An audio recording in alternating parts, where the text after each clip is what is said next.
लगा हुआ है। किस प्रॉपर्टी के बारे में मैं बात कर रहा हूँ आपको अच्छी तरह से समझ में आ गया होगा कि जालना रोड की यही वो प्रॉपर्टी है जिसके ताल्लुक से हम ये बताना चाहते हैं कि कैसे सारे सरकारी नियमों को ताक पे रखकर किस तरह से अलग अलग गवर्नमेंट डिपार्टमेंट्स करोड़ों रुपए की लूट के इस धंधे के अंदर शामिल है। एक बात मैं साफ बताना चाहता हूँ कि जालना रोड की ये जो जगह है ये वक्फ बोर्ड की जगह है और वक्फ कानून के हिसाब से चाहे वो पुराना कानून हो 19 नहीं पहले सबसे पहले तो मैं आपको तारुफ करवा दूँ। हमारे फारूक पटेल साहब है जो वक्फ के केसेस लड़ते हैं और जिनकी वजह से हमको बहुत मदद मिली है। शारिफ नक्शबंदी साहब है हमारे पार्टी के अध्यक्ष।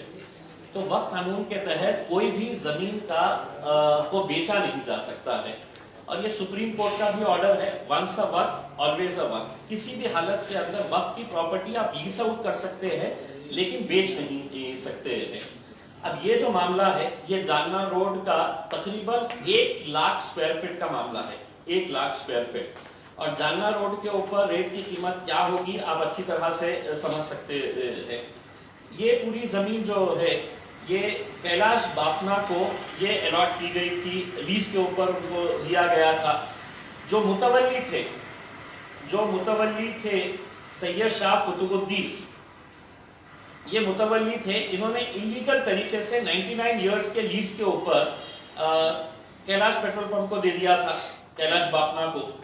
ये शुरुआत से ही इसकी इलीगैलिटी इस वजह से है कि किसी भी मुतवल्ली को 99 इयर्स के ऊपर लीज के ऊपर देने का कोई अधिकार ही नहीं है। लेकिन जैसे जैसे जब जो भी बोर्ड बना, वक्फ बोर्ड का बोर्ड बना, तो उसके अंदर सभी लोग इस तरह के आए कि सबने अपने अपने नाम के ऊपर मलिदा किस तरह से निकाला जाना चाहिए वो हिसाब से उन्होंने काम किया। ये जमीन कैलाश बाफना के पास कई सालों तक थी, लेकिन जब जालना रोड की जमीन की कीमतों आसमान सड़कर बोलने लगी और औरंगाबाद के सबसे ज्यादा महंगी कमर्शियल जमीन अगर कहीं पर थी, फोन बंद करिए तो बाहर जाइए।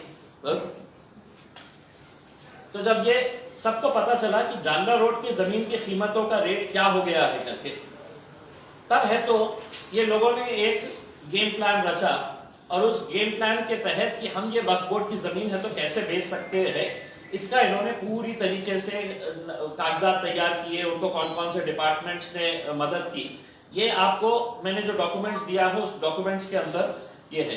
पहले इन्होंने है तो एक डेवलपमेंट एग्रीमेंट तैयार किया कैलाश बाफना साहब ने।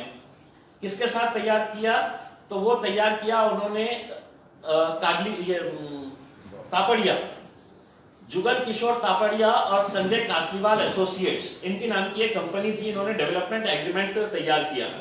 अब डेवलपमेंट एग्रीमेंट तैयार करके इन्होंने फिर महानगर पालिका के पास एक प्रस्ताव ये दिया बिल्डिंग परमिशन के लिए कि हम यहाँ पर शॉपिंग कॉम्प्लेक्स बनाना चाहते हैं।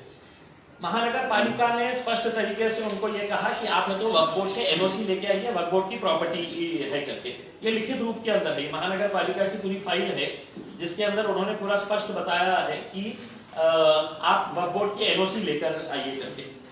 जब ये मामला समझ में आया कि वक्फ बोर्ड की एनओसी मिलेगी नहीं क्योंकि आप वक्फ बोर्ड की प्रॉपर्टी को आप किसी भी तरह से दूसरे पर्पस के लिए यूज नहीं कर सकते हैं, तब उन्होंने क्या किया कि संजय कासलीवाल जो औरंगाबाद के बहुत मशहूर बिल्डर है, उनको जब समझ में आया कि ये मामला जो है ये पेचीदा है और ये मामले के अंदर अपन प्रॉब्लम में आ सकते हैं, वो कंपनी के बाहर हो गए। उन्होंने रिटायर कर लिया, अपने आप को रिजाइन करके उस कंपनी से बाहर हो गए।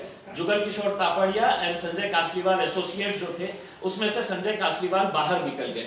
अब बाहर निकल गए तो अंदर किसको लाया जाए? एक ऐसे शख्स को लाया जाए जो जमीनों के मामले के अंदर और खास तौर से वक्फ की जमीनों के मामले के अंदर बहुत महारत रखता है।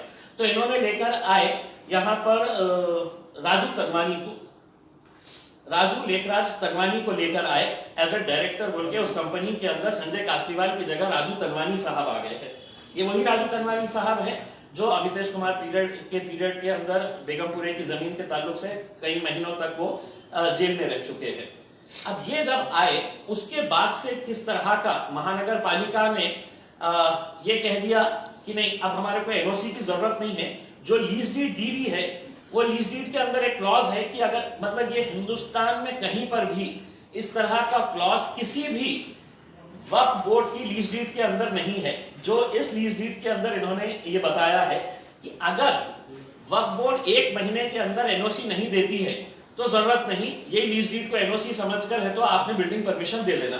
और उसके तहत इन्होंने लीगल एडवाइजर को मैनेज किए। महानगर पालिका के लीगल एडवाइजर ने कहा कि हाँ ये मतलब इसको एनओसी की जरूरत नहीं है, एनओसी की जरूरत नहीं है, तो आप है तो इसको बगैर उसके भी आप परमिशन दे सकते हैं करके।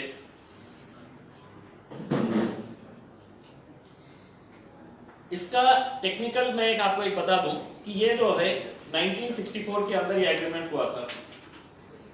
अमित साहब 12 बजे प्रेस कॉन्फ्रेंस थी, तो अगर जिला अध्यक्ष अगर लेट आ रहे थे तो सर असल में एक एक्सीडेंट हो गया था रास्ते में, वो लेडीज और बच्चे को हॉस्पिटल तक कर दिया।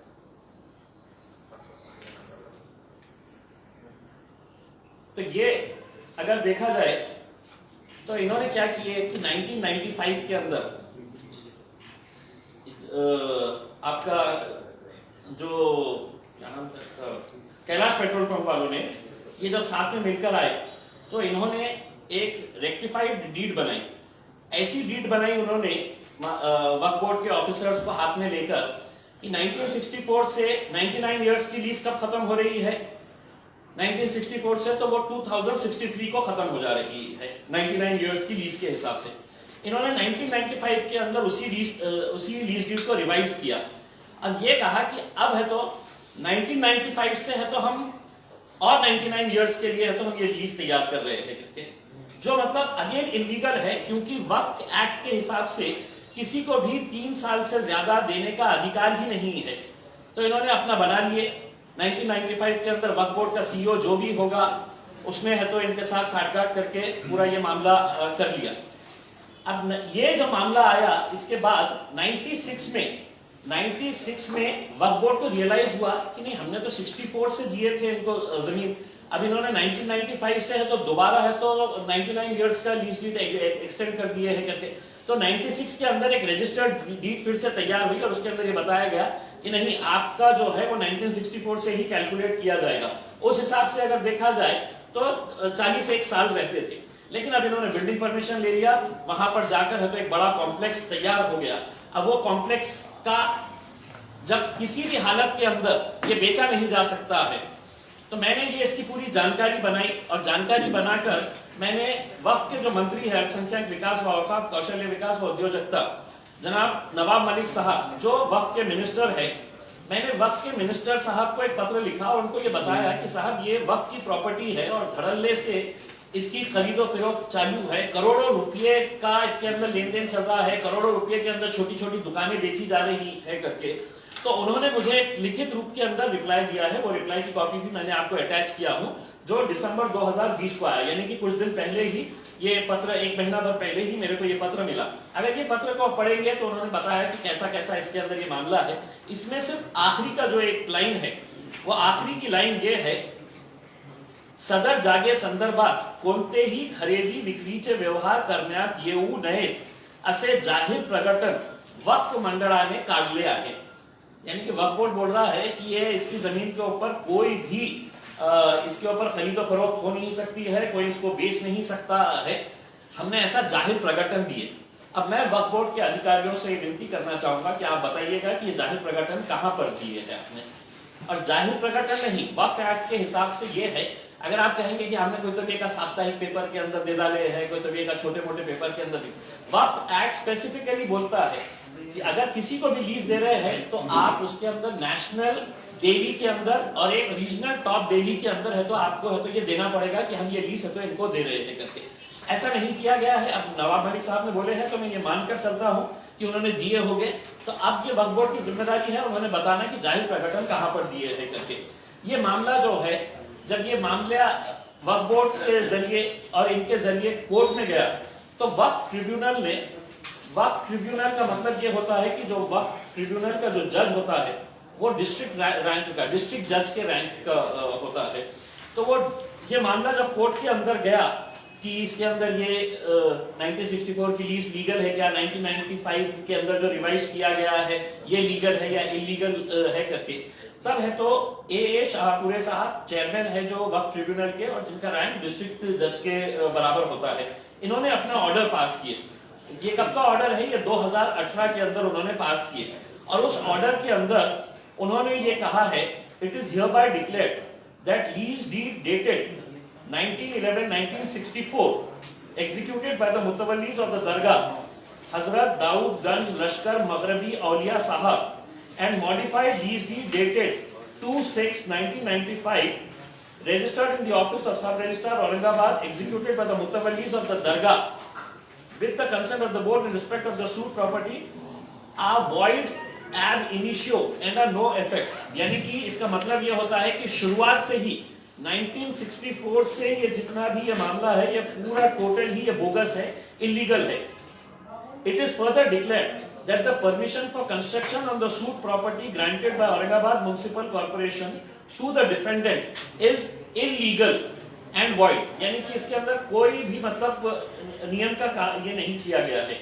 उन्होंने लास्ट के अंदर ये कहा कि ये जजमेंट की copy, the certified copy of this judgment be sent to the sub registrar Aurangabad 2 for taking note of above said lease deeds as void। यानी कि सब रजिस्ट्रार के पास ये जजमेंट की कॉपी चले जाना और उनको ये बता देना कि इस जमीन के ताल्लुक से कोई भी रजिस्ट्री नहीं होगी। ये 2018 का जजमेंट है। अब 2018 का अगर ये जजमेंट है तो किस तरह से जुगल किशोर तापड़िया, राजू तनवानी और बाफना, कैलाश बाफना ने ये जमीनों का जो धंधा किए हैं, जो बेचे हैं,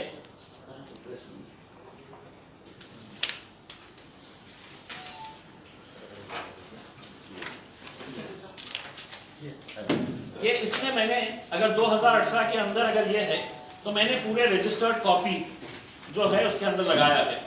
अब ये एक जमीन बेची गई है कितने में? तो 1,76 लाख इसको गई हुई है मकरंद मधुकर अनासपुरे, ये साहब ने खरीदे हैं। दूसरी जगह किसने खरीदे हैं? सुनील बबन राव इंगड़े, कितने में खरीदे हैं? 10,30 लाख। एक जमीन खरीदे है प्रदीप लालचंद मनकानी, 14,52,06,000।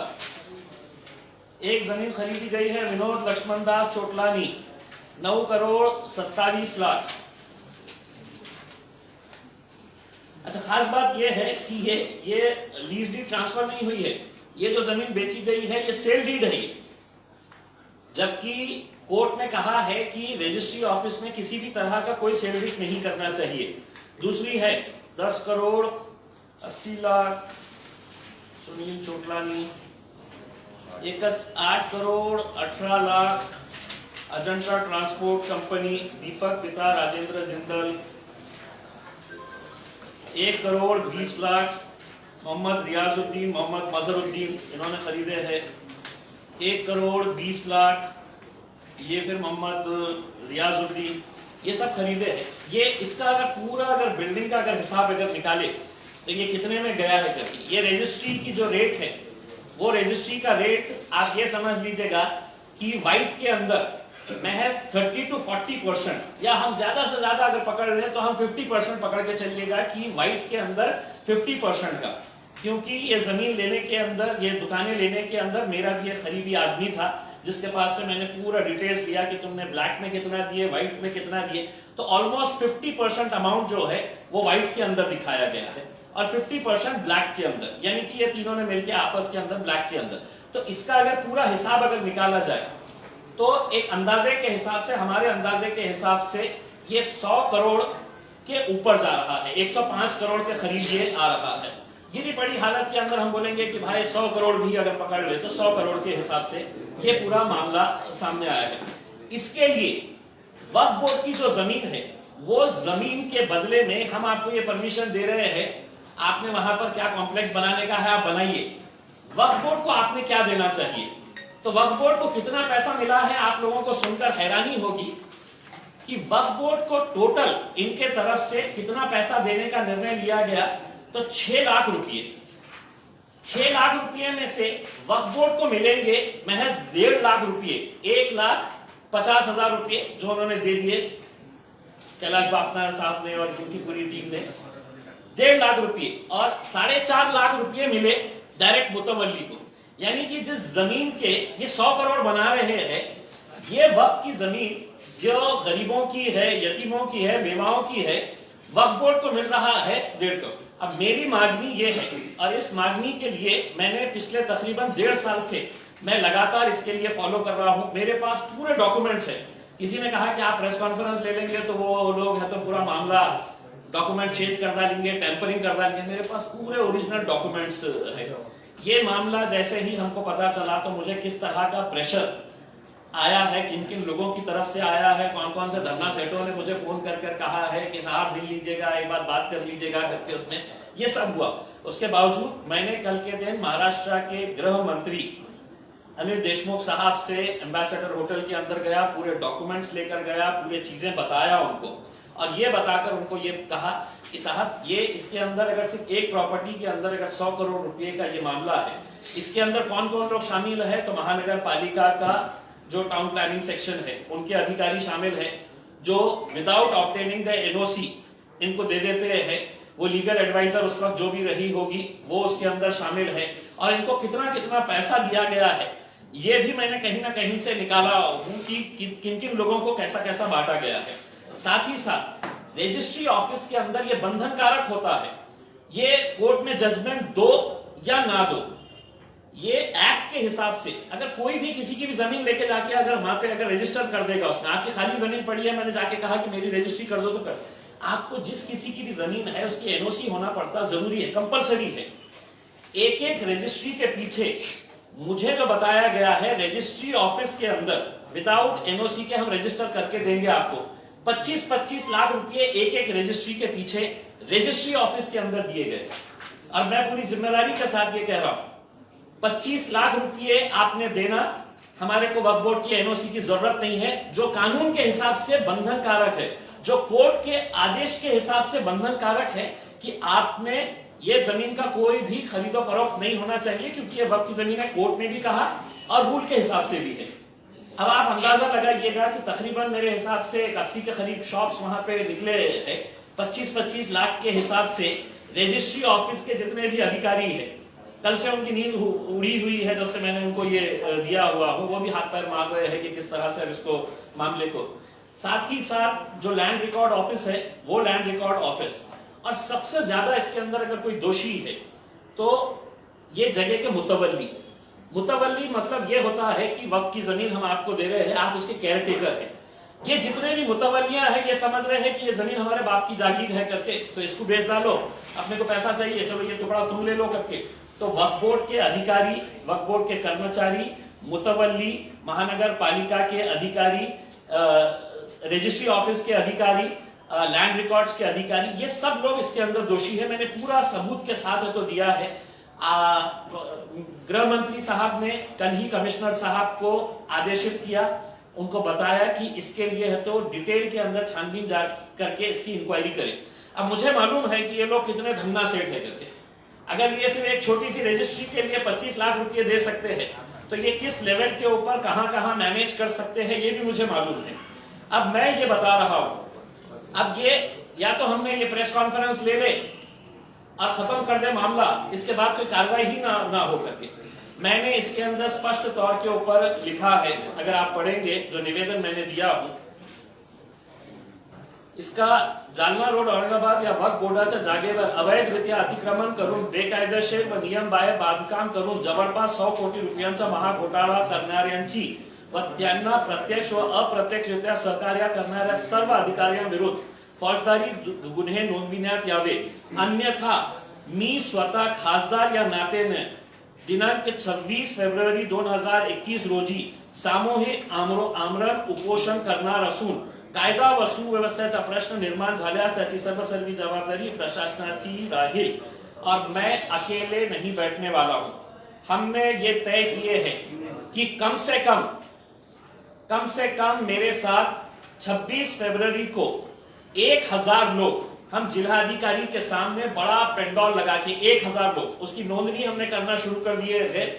हम पूरे मराठवाड़ा के लोगों को अलग अलग जिले से यहाँ पे बुलाएंगे और 1000 लोग 26 फरवरी से, अगर 26 फरवरी तक इनके ऊपर FIR रजिस्टर नहीं हुई तो हम आमरण उपोषण के ऊपर हम बैठने वाले हैं, क्योंकि हमको मालूम है कि किस लेवल के ऊपर ये कहां जाकर कैसा कैसा मैनेज कर सकते हैं।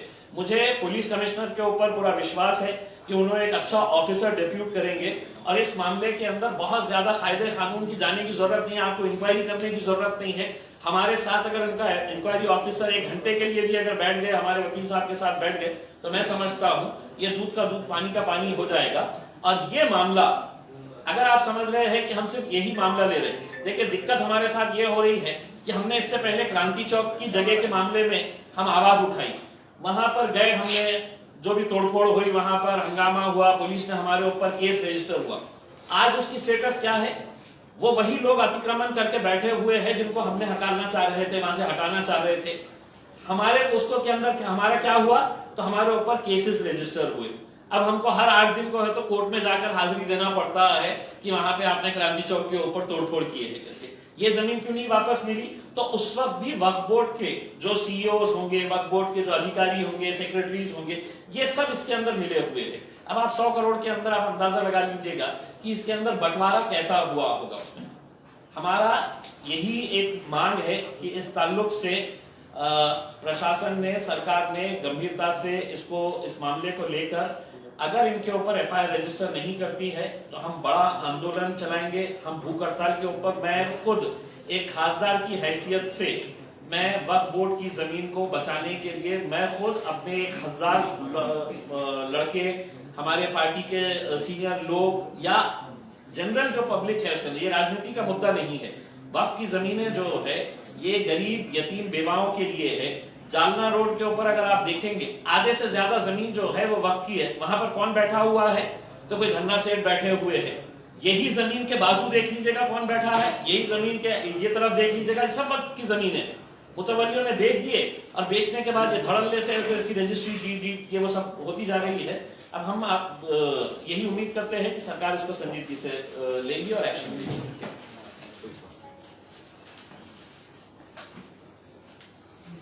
भी बहुत सारे ये हमने शुरुआत की है। मराठवाड़ा में जो कई सारे हैं उसमें पॉलिटिकल लोगों के, बहुत यकीन पॉलिटिकल लोगों के है और इसमें बहुत सारे, मतलब सभी राजनीतिक पार्टियों के लोग इसके अंदर शामिल हैं। जैसे अगर भीड़ के अंदर आप देखेंगे तो भीड़ का जो वहां का दबंग नेता है, जैसे जयदत्त क्षीरसागर हो गए, जालना के अंदर जो भी दबंग नेता थे, ये सब लोगों ने अपने अपने दबा के रखे हुए हैं।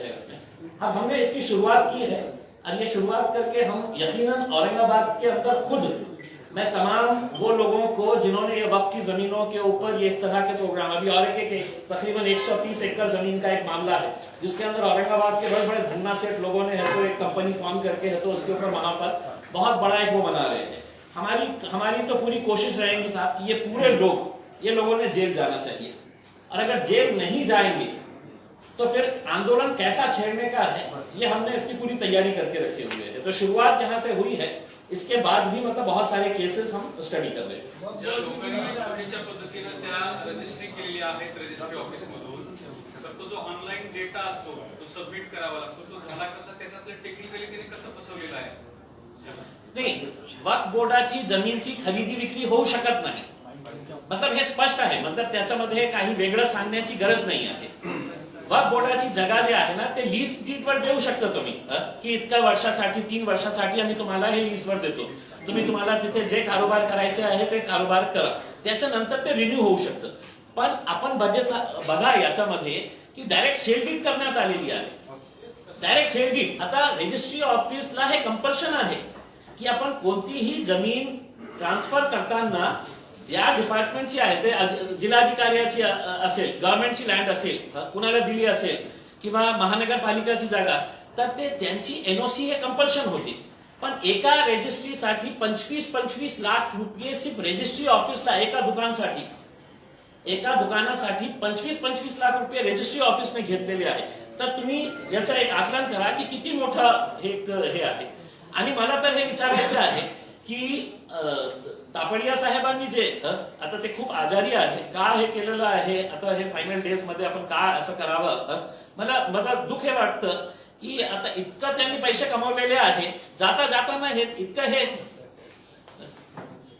आणि संजय कासनीवालला विचारा की तुम्ही संजय कासनीवाल साहेब तुम्ही बाहेर का पडले होते. नाही, ते त्यांनी स्वतः मला सांगितलं की मी खूप आजारी आहे, मी बोलू शकत नाही. नाही, ते काही असू द्या, मला हे सांगायचे आहे की आपल्याकडे इतकं आपण पैसे कमावलेले आहे, हे गोरगरिबांचे पैसे कशासाठी पाहिजे आता. मला एक सांगा विद्यार्थी की तुम्ही एवढं इन्व्हेस्टिगेशन केलेलं आहे की टाउन प्लॅनिंग, रजिस्ट्रीचे ऑफिसर, महानगरपालिकेचे ऑफिसर, त्याच्यानंतर वर्क बोर्डाचे अधिकारी याच्यामध्ये सामील आहे असं म्हणतात तुम्ही. मग एवढे वेग आरोप का करता तुम्ही, त्यांची नावं का सांगत नाही. जर तुम्ही एवढं इन्व्हेस्टिगेशन केलं असेल तर तुम्ही एक अधिकाऱ्याची नावं सांगा ना. नाही, काय आहे की मला 1995 आणि 96 मध्ये वक्फ बोर्डाचे कोण अधिकारी होते, कोण सीईओ होता, हे मला माहित नाही. पण मी एक सांगतो ना, इन्क्वायरी मध्ये ती येईल ना की 1995 मध्ये कोणी हे केलेलं आहे.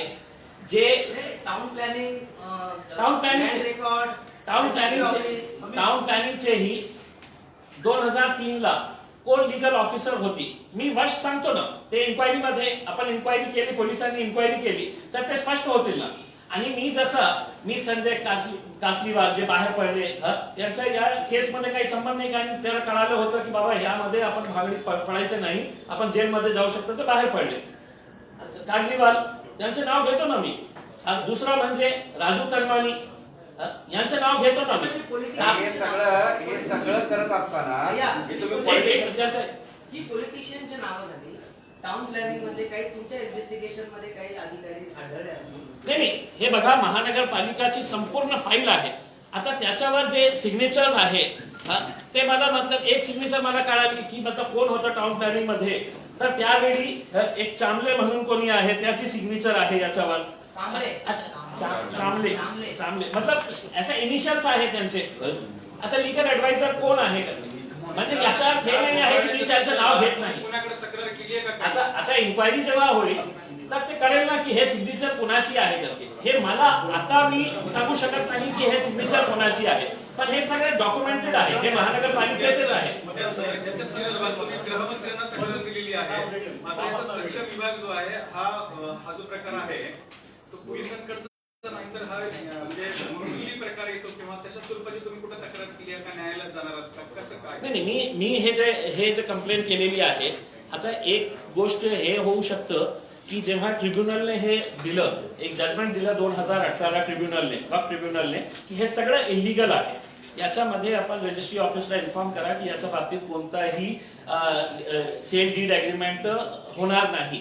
हे सगळं दिलं. नंतर ते कोर्टात गेले आणि कोर्टाने, हायकोर्टाने त्यांना स्टे दिलं. कशासाठी दिलं की आपण हे जे जागा महानगरपालिका, हे जे वक्फ बोर्ड बोलत आहे की हे एन्क्रोचमेंट आहे त्याच्या बाबतीत, पण वक्फ ट्रिब्युनलने किंवा हायकोर्टाने हे सांगितलं नाही की तुम्ही 2018 पासून हे कोर्टात जेव्हा प्रकरण आहे तर तुम्ही लॉकरात आपला हे बांधा आणि ते विकून टाका करते. आता तुम्हाला एक दुसरी गोष्ट सांगतो की 2018 पासून आज 2020 पर्यंत वक्फ बोर्डाने एफिडेव्हिट सबमिट केली नाही आणि दरवेळी ते हे मागणी करत आहे. तर हे जे केस आहे, जो कोर्टामध्ये केस आहे, ते वेगळं केस आहे की त्यांचं हे अतिक्रमणचं आहे. वक्फ बोर्ड म्हणतं की हे अतिक्रमण आहे, हे इलिगल आहे, हे बनवलेलं जे आहे हे सगळं इलिगल आहे.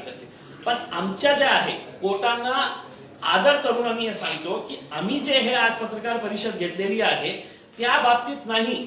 हे जे क्रिमिनल ऑफेन्स झालेला आहे की इलिगल तुम्ही एका जागेच्या विकून टाकत आहे, त्याच्या बाबतीत हे पत्रकार परिषद है कि मतलब आप 2018 के अंदर आपको कोर्ट ने बोल दिया है कि यह तो इसको बेचना नहीं, और आप 2018 से धड़ाधड़ डेली 2018, 19, 20 तक अभी भी रजिस्ट्री चालू है, अभी भी रजिस्ट्री चालू है उसकी.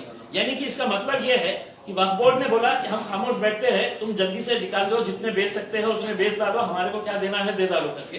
तो ये पूरा मामला इस तरह का आया है. इसमें सब लोग शामिल है. इसमें वक्फ बोर्ड उतना ही जिम्मेदार है वक्फ बोर्ड का सीईओ से लेके कहां पे कौन कौन लोगों ने कितना कितना बनाए होंगे आप अंदाज लगाइए। या सगळ्या प्रोसेस मध्ये वक्फ बोर्ड, महानगरपालिका, आणखी काही जे ऑफिसर्स आहेत ते कोण कोण आहेत? आता पुन्हा तोच प्रश्न आहे की कोण कोण अधिकारी आहेत, कारण मोठ्या अधिकाऱ्यांच्या परमिशन शिवाय हे सगळे मोठे गोष्टी होत नाही. तर त्यावेळेस कोणते कोणते अधिकारी होते, कोण कोण अधिकारी होते? महानगरपालिकेचे कमिशनर कोण होते, वक्फ बोर्डाचे संचालक कोण होते, आणखी काय कलेक्टर होते, त्याची यादी आहे का? म्हणजे हे जबाबदार आहेत असं तुम्हाला म्हणायचंय का नाही? हे जबाबदार नाही. हा मला हे त्याला जोडून आता हे प्रश्न आहे. थांबा, हे एक जे आहे ना, जोडून एक प्रश्न जयंत हरवाडकर हा. सहाय्यक नगर रचनाकार हे ज्यांच्या काळात हे झालं होतं. मग त्याच्यामध्ये चांबले यांची सिग्नेचर आहे. विधी सल्लागार महानगरपालिका औरंगाबाद यांची जे सिग्नेचर आहे त्याच्यातून हे कळत नाही की हे कोण होती. 2017च्या हे आहे. तर सहाय्यक रचनाकार हे यांच्याही सिग्नेचरहून हे स्पष्ट होत नाही की हे सिग्नेचर कोणाची आहे करते. पण मला हे सांगायचे आहे, हे सगळं फाईल आहे. आता मी जे कोणी इन्क्वायरी करेल ते रेव्हेन्यू डिपार्टमेंटला करू द्या, पोलिसांना करू द्या, अँटी करप्शनला करू द्या, मी सगळं फाईल देतील ना. आता महानगरपालिकामध्ये ते गेलं आणि त्यांनी विचारलं की हे 2017 मध्ये हे टाउन प्लॅनिंग डिपार्टमेंट मध्ये कोण कोण होतं, तर स्पष्ट होतील ना. म्हणजे कुणाच्याही नाव लपवण्याचं कारण नाही. मी इतकं मोठ्या लोकांचं नाव घेऊ शकतो. तर हे जे आहे हे छोटे छोटे पैसे घेऊन आपला घ्या काय पाहिजे तुम्हाला, तर हे करतो. आपण मला एक प्रश्न आहे. एक सेकंड तुम्हाला इम्तियाज भाई अनिल देशमुखने तुम्हाला आश्वासन दिलेलं आहे की कारवाई होईल. ही म्हणजे आयुक्तांकडे ही फाईल केलेली आहे. तरी पण आता तुम्ही हे कशाला देताय? तुम्ही कोर्टामध्ये का जात नाही की डायरेक्ट या लोकांवर गुन्हे दाखल करा किंवा हे करा, उपोषण वगैरे करून कायदा सुव्यवस्था हातात घेण्याची गरज काय? आता मी पुन्हा एक गोष्ट सांगतो की संजय भाटिया म्हणून जे हे आहे लोकायुक्त, अपर लोकायुक्त जे आहे, मी मुंबईला गेलो होतो त्यांच्याकडे आणि त्यांना हे सगळं प्रकरण सांगितलं. आणि मी त्यांना सांगितलं की साहेब, मी याच्या बाबतीत फक्त महानगरपालिका किंवा जे कन्सर्न लोक आहेत त्यांना हे सांगितलेलं नाही. तुम्ही माझ्या हे प्रेस रिलीज बघितलं असेल तर मी याच्या बाबतीत पंतप्रधानांना पण लिहिलेले आहे. आणि पंतप्रधानाकडून हे महाराष्ट्र सरकारला निर्देशित करण्यात आलेले आहे की हे प्रकरण खासदार इम्तियाज जलील साहेबांनी आणलेले आहे, याची सखोल चौकशी करून आम्हाला रिपोर्ट पाठवा. मी पंतप्रधानांना लिहिलं. मग मी कुणाला लिहिलं तर सेंट्रल मायनॉरिटी हे जे आहे सेंट्रल गव्हर्नमेंटचे मायनॉरिटी डिपार्टमेंट, हे सगळ्यांनी मला उत्तर दिले की हे जे मामला आहे हे राज्य सरकारची आहे. Ministry of minority affairs, Pramod Kumar Das IAS secretary, यांनी मला दिले. I have got the matter examined as the matter falls within the purview of the state government. A copy of your above referred letter has been forwarded to State Government of Maharashtra via Ministry's letter for necessary action in the matter. मी सगळ्यांकडे हे पाठवलेलं आहे. मला हे सांगायचे आहे की कोर्टाचा दरवाजा माझ्यासाठी उघडा आहे. पण हे जे आहे हे चीटिंग केस आहे. हे चीटिंग केस मध्ये पोलिसांनी तक्रार करायला पाहिजे. जसं राजू तन्वानी जेलमध्ये जे गेलं होतं ना, तसंच प्रकारचं आहे की कोणाची जमीन घेऊन आपण आपलं रजिस्ट्री करून हातो विकून टाकली होती, तर तसंच प्रकार हे आहे. तर यामध्ये हे 3 तर लोक जायलाच पाहिजे आणि त्यांच्यासोबत जे जे अधिकारी आहेत त्यांनाही जेलमध्ये जायला पाहिजे. मतलब याच्यामध्ये काही एक प्रश्न असा आहे की ह्या 100 कोटीचा, 150 कोटीचा, 200 कोटीच्या घोटाळ्यामुळे ज्या सर्वसामान्य औरंगाबादकरांचे तुम्ही खासदार आहात, त्याच्या जीवनावर काय परिणाम होणार आहे दैनंदिन जीवनावर? नाही, सगळ्यांच्या बाबतीत मी बोलत नाही. मी आपल्याला स्पष्टपणे हे सांगतो की वक्फ बोर्डची जी जागा असते ते कशासाठी असते की गोरगरीब, यतीम, बेवा, गरीब जो लोक असते त्यांच्यासाठी शाळा बनवण्यासाठी, त्यांच्यासाठी काही काम करण्यासाठी. हे वक्फ बोर्डाची जागावर हे धन्नासेठ लोक बसून आणि मुस्लिम समाजातले जे लोक आहेत ते ऑटो रिक्षा चालवणार, ते त्याच बिल्डिंगच्या समोर ते पंक्चर बनवणार, ते काही भजिया चालणार, याच्यासाठी हे आहे का? अनेक असे राज्य आहे, हरियाणामध्ये वक्फ बोर्डाची जागेवर मेडिकल कॉलेजेस एस्टॅब्लिश केलेले आहे. मला दाखवा वक्फ बोर्डाचे आपली सरकार आहे, काँग्रेस, राष्ट्रवादी आणि शिवसेनेला मी ओपन चॅलेंज करतो, पूर्ण महाराष्ट्रामध्ये मला एकही असा प्रोजेक्ट दाखवा, एक प्रोजेक्ट आपल्याकडे 93 हेक्टर्स जागा आहे पूर्ण महाराष्ट्रामध्ये. एक प्रोजेक्ट दाखवा महाराष्ट्रामध्ये की जे लोकांसाठी तुम्ही केलेले आहे. तुम्ही जगा मला दिली, मी घर बांधलं, त्यांनी दुकान बांधलं, धंदा सेटाला विकून टाकलं. पण तुम्ही लोकांच्या हितासाठी काय प्रोजेक्ट आणलं? मी तर औरंगाबाद मध्ये एक स्किल डेव्हलपमेंट युनिव्हर्सिटी आणण्यासाठी मुनगंटीवार साहेबांच्या मागे लागलो होतो. आता या गव्हर्नमेंट मध्ये ही मी पुन्हा जाऊन त्यांना विनंती केली की साहेब फक्त जागा पाहिजे आम्हाला, बाकीची जागा द्या, पैसे नको पाहिजे आम्हाला, पैसे आम्ही उभा करू. आम्ही अनेक लोकांशी बोललो, अनेक मोठे मोठे जो फंडिंग करणारे ट्रस्ट आहे त्यांनी तयारी दर्शवली की नाही हो तुम्ही जागा द्या, आम्ही तिथे स्किल डेव्हलपमेंट युनिव्हर्सिटी तयार. त्या स्किल डेव्हलपमेंट युनिव्हर्सिटीमध्ये आपण चांगलं काम करू शकतो ना. म्हणजे याचा अर्थ हे आहे की ज्यांच्याकडे पैसे आहेत ते सगळ्या जागा लुटून खाणार. काहीतरी कुठेतरी अंत व्हायला पाहिजे ना सामान्य लोकांचे. 2018 पासून हा प्रकार समोर आलेला आहे. न्यायालयाचे ऑर्डर आहेत. त्यावेळेस तुम्ही आमदार होतात, खासदार होतात, तरी पण त्यावेळेस पुढे काही आणलं नाही. आणि नेमकं आता पूर्ण कॉम्प्लेक्स पूर्ण झालेला आहे. यावेळेस सगळ्यांची पुढे काय? नाही, मी माझ्या 2018-19 पासून मी माझा पत्रव्यवहार करत होता.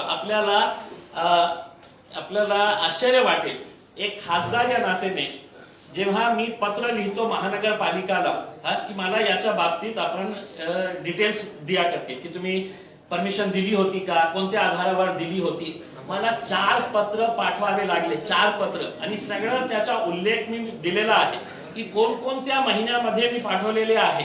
अनेक रिमाइंडर्स. तुम्हाला असं वाटत आहे की इतकं सोपं आहे का की ज्या लोक लुटून खाणारे आहे ते मला पेपर देतील का की बाबा हे घ्या तुम्ही पेपर्स द्या? त्यांना माहित होतं. आणि हे सगळे डॉक्युमेंट मध्ये मी आपल्याला किती वेळा हे त्यांना पत्र दिले, वक्फ बोर्डाला किती वेळा हे मी पत्र लिहिलेले आहे, हे सगळे मी डॉक्युमेंट्स दिलेले आहे. म्हणजे असं नाही आहे की मी वाट बघत होतो.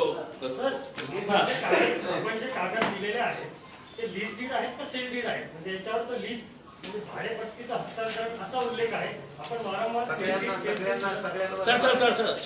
सर हे आपल्याला हे सांगतो. हे जे प्रॉपर्टी देण्यात आलेली आहे कोणती दस्त क्रमांक 5242019 2019 को ये रजिस्टर्ड हुआ है. ये सेल डीड है. कितने की है भाई? 15 करोड़ की है.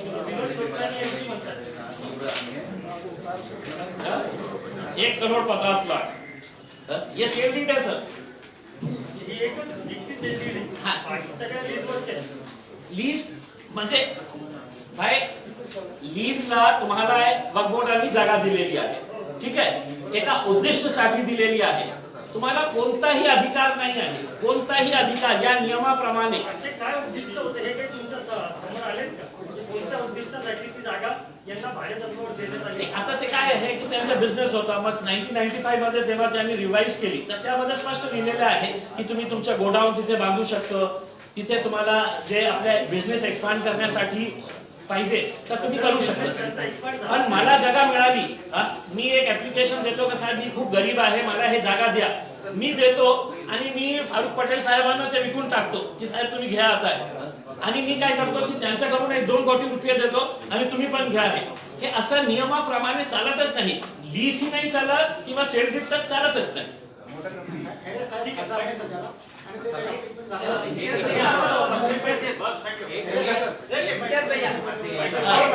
एक आखरी एक मला प्रश्न असा पडलाय की तुम्ही 1 महिन्यापूर्वी प्रेस घेताय, इशारा प्रशासनाला देताय आणि 1 महिन्यानंतर म्हणजे 26 फेब्रुवारीला यस देखिए स्पॅन घेण्याची गरज काय? नहीं देखिए ये बहुत अच्छा ये है कि आपको पता होगा कि लोकसभा का अधिवेशन शुरू है और ये जो मामला है ये ऐसा नहीं है कि कोई एक इंक्वायरी ऑफिसर जाएगा किसी एक और डिपार्टमेंट के अंदर. ये इसके अंदर तकरीबन 5 डिपार्टमेंट्स ऐसे हैं जहां पर 5 डिपार्टमेंट्स के पूरे डिटेल्स इनको जमा करना पड़ेगा. और 5 डिपार्टमेंट्स के डिटेल जमा करके पुलिस डिपार्टमेंट में भी मुझे मालूम है कि वक्त से रिलेटेड पे एक्सपर्ट तो नहीं है, उनको भी वकीलों की जरूरत, उनको भी एक्सपर्ट की जरूरत लगेगी. तो 15 तारीख तक लोकसभा का अधिवेशन है. 15 से 20 तक हम गुजरात के इसके अंदर रहेंगे, इसलिए हमने तो 26 तारीख की डेट दी है. बहुत अच्छी बात है सर, उनको बोलिए नेक्स्ट टाइम भी आप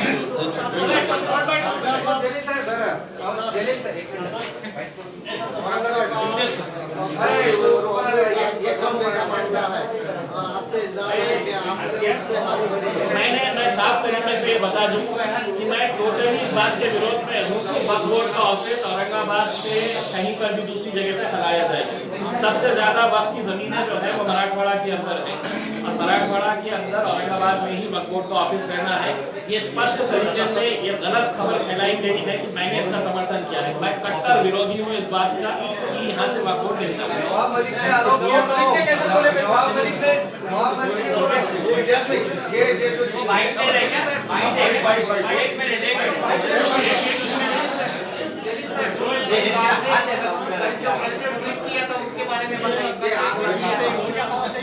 अच्छा, कल जो ट्वीट किया गया था मराठी हिंदी देखिए, पुणे मुंबई एक्सप्रेस वे का एक वीडियो हमारे ही औरंगाबाद के अखिल सागर बॉडी लाइन के अंदर जो सागर होटल है वो और उनके साथ उनकी फैमिली गाड़ी में जा रही थी। उस वक्त लोनावाला के करीब मुंबई से पूना आते वक्त लोनावाला घाट के करीब ट्रैफिक जाम था और वहां पर ये जो गाड़ी थी, इस गाड़ी के पीछे ही इनकी गाड़ी थी और सामने वाली गाड़ी के अंदर जो लोग बैठे थे वो लोग रास्ता बनाने के लिए हाथ में बंदूक लेकर लोगों को डराकर अपना रास्ता बना रहे थे। ये इतने डर गए थे दूसरे लोग कि उनको ऐसा लग रहा था कि ये लूटने के लिए तो नहीं निकले हैं। हैरानी की बात यह है कि जो गाड़ी चला रहा था वो बंदे के हाथ में भी एक पिस्टल थी और जो पीछे बैठा हुआ था वो भी एक बंदूक बाहर निकालकर ट्रक ड्राइवर्स दूसरे गाड़ियों वालों को धमका रहा था कि तुम रुको, हमको जाना है करके। हमको ये पूछना है कि महाराष्ट्र के अंदर क्या गुंडा राज चल रहा है? जो गाड़ी, ये जरा बाहर चले जाइए, चलिए बाहर। जो गाड़ी थी उस गाड़ी के पीछे अगर आप देखेंगे तो शिवसेना का लोगो है। मुझे नहीं मालूम कि वो गाड़ी किसकी है, लेकिन शिवसेना का अगर लोगो लगा है तो मैं यही मानूंगा कि वो शिवसेना का लोगो है और उस गाड़ी का नंबर भी साफ तरीके से दिख रहा है। अब ये घटना होने के इतने घंटे होने के बावजूद भी अभी मुझे पता चला है कि गृह राज्य मंत्री ने कहा कि हम इंक्वायरी करेंगे। अब कहीं इंक्वायरी क्या करेंगे? आपकी बंदूक साफ दिख रही है, गाड़ी का नंबर दिख रहा है, इसके ऊपर कार्रवाई करिए। मुझे एक मीडिया वाले ने कहा कि आप एफआईआर करेंगे क्या? मैंने कहा कि मैं नहीं करूंगा, मैंने पूरी जिम्मेदारी के साथ वो डाल दिया है। अब अगर आपको कार्रवाई करना है करे, नहीं तो अपने जितने भी आपके गुंडे मवालियां हैं उनके सबके हाथ में बंदूक दे दे और इसी तरह का गुंडा राज चलाइएगा करके। ये मैं उद्धव ठाकरे साहब को, गृह मंत्री अनिल देशमुख साहब को और महाराष्ट्र के डीजीपी साहब को कहता हूं कि मैंने पूरी जिम्मेदारी एक खासदार की हैसियत से ये वीडियो डाला है। आपको कार्रवाई करना है करिए, नहीं करना है तो और बंदूकें चलाइए जिसके हाथ में देना है। तुमच्या इंस्टाग्रामच्या पेजला एक पोस्ट आहे, त्यामध्ये भारताचा नकाशा पूर्ण दाखवण्यात आलेला नाही, काश्मीरचा नकाशा त्यात काढून टाकलेला आहे। मी इंस्टाग्राम वापरत तुमचंच पेज आहे, एफआईआर रजिस्टर करा, कुणालाही सांगा एफआईआर रजिस्टर करायला। मी इंस्टाग्राम यूज नाही करत। आपलं माहिती आहे राज ठाकरे परत अयोध्येला जात आहे। एक मिनिट तुम्ही जाणार नाही का? राज ठाकरे ओळखत नाही काय काय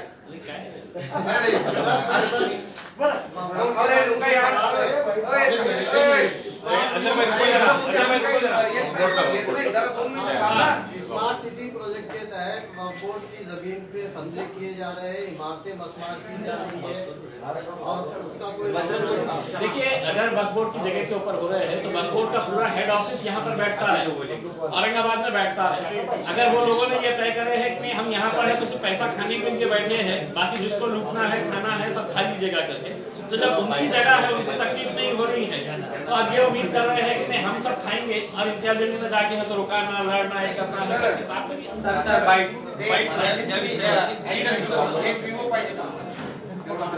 मराठी मूळ केस नाही, हे जे जागा आहे औरंगाबाद मध्ये जालना रोड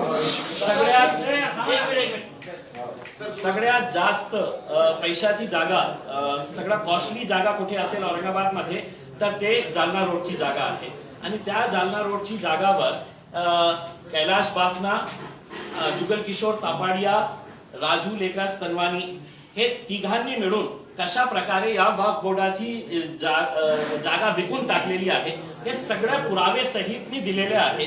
मी याच्या बाबतीत पूर्ण पुरावे हासिल केलेले आहे आणि यामध्ये हे फक्त 3 लोक सामील आहे असं नाही आहे। औरंगाबाद महानगरपालिकाच्या टाउन प्लॅनिंग डिपार्टमेंटचे अधिकारी, रजिस्ट्री ऑफिसचे अधिकारी ज्यांनी एक एक रजिस्ट्री करण्यासाठी 25-25 लाख रुपये या लोकांकडून घेतले आणि लँड रेकॉर्ड ऑफिस त्याचसोबत या जागेचं जो मुतवल्ली होतं, जे कस्टोडियन होतं या जागेचा, ज्याची जबाबदारी ही होती की आपल्याला या जागेचं रक्षण करायचे आहे आणि वक्फ बोर्डाचे सगळे अधिकारी जे गप्प बसलेले आहे हे सगळं बघून हे जे जागा विकण्यात आलेली आहे टोटली इलिगल आहे. कोर्टाने तसा आदेश दिलेला आहे.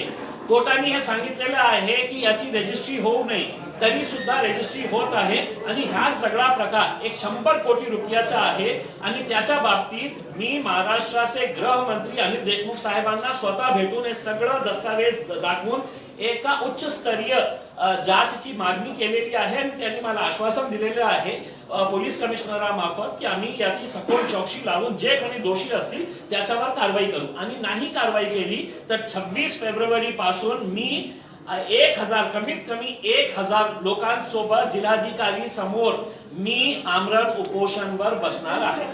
जगह कितनी है सर? 1 lakh square feet.